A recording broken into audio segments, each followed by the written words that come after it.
How much water do we need to drink per day? Water is a major constituent playing numerous roles in the human body, so of course hydration is very important for health. Here are signs of dehydration.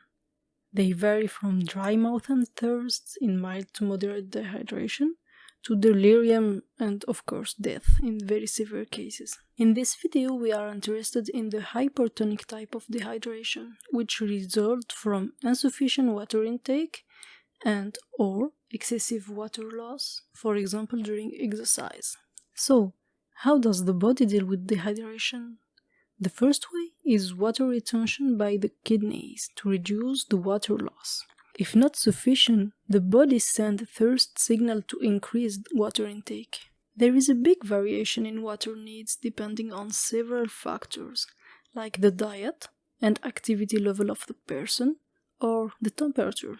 In general, a daily water intake of 3.7 liters for adult men and 2.7 liters for adult women meet their needs. These include drinking water, water in beverages, and water in food. Here is a chart of dietary references for water intake. It indicates an intake of 3 liters of water for adult men and 2.2 liters for adult women from beverages. These numbers are just indication. They reflect the average water consumption in healthy adults. So, is there good strategies for ensuring good hydration? I'm pretty sure you already heard this type of affirmation.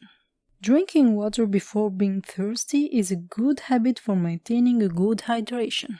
However, this popular mantra is not evidence-based. More than that, it ignores the risk of hyperhydration. Even the marathon medical director advised athletes to drink only in response to thirst for safety and optimal exercise performance.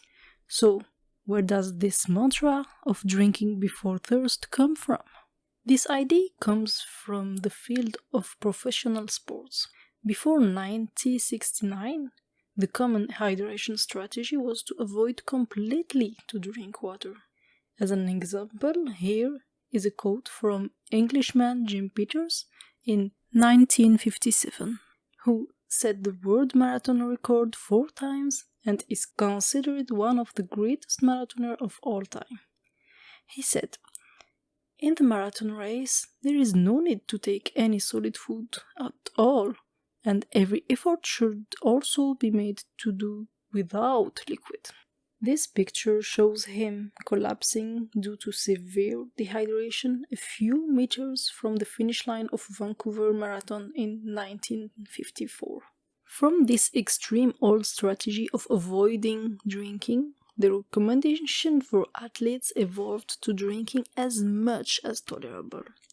Then, from 2007, to a more reasonable approach of drinking to thirst, which basically means drinking when you feel thirsty and as much water as you need to feel satisfied. It is very instructive to understand what motivated these changes in recommendations.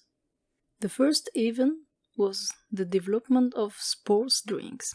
This starts in 1924, followed by a second drink in 1965, subsequently known as Gatorade. From there, the tendency of discourage athletes from drinking during exercise mysteriously vanished. The second event was a scientific study done in 1969 that proposed incorrectly that a loss of more than 3% of body weight during exercise is detrimental because of excessive rise in body temperature.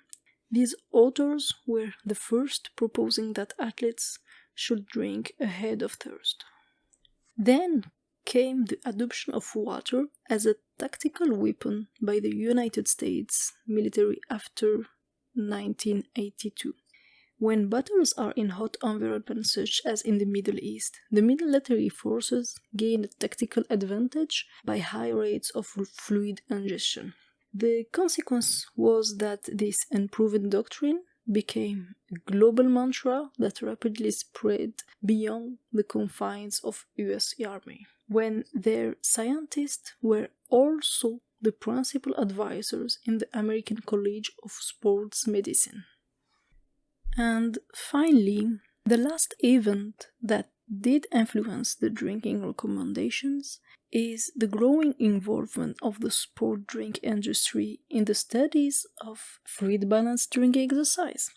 The massive growth in annual turnover from 217 million in 1985 to 2.69 billion in 2003 occurred precisely the time that athletes were advised to change their drinking behavior from avoiding drinking to drinking as much as tolerable.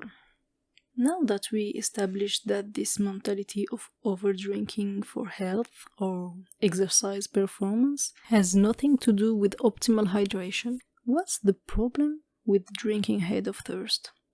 The problem is the development of hyponatremia, which means a decrease of sodium in blood because of overdrinking. Hyponatremia can lead, in severe cases, to life-threatening cerebral edema. And that's what happened as a consequence of this bad drinking advice, with an increase in cases of exercise-associated hyponatremia and its associated encephalopathy. This is what forced the publication of the revised recommendation in 2007, which now advise to avoid overdrinking and instead to drink to thirst. There is still some conditions where programmed drinking is necessary. These include activities or competitions that are longer than 90 minutes with higher exercise intensity in warm or hot environments. Otherwise, if you are a healthy person, not in these exceptional situations, and you are wondering what is the optimal strategy for your hydration or the optimal amount of water that you should drink per day, then the answer is just drink to thirst. If you have any additional questions about the subject, don't hesitate to comment below. Subscribe for more videos and see you in the next one.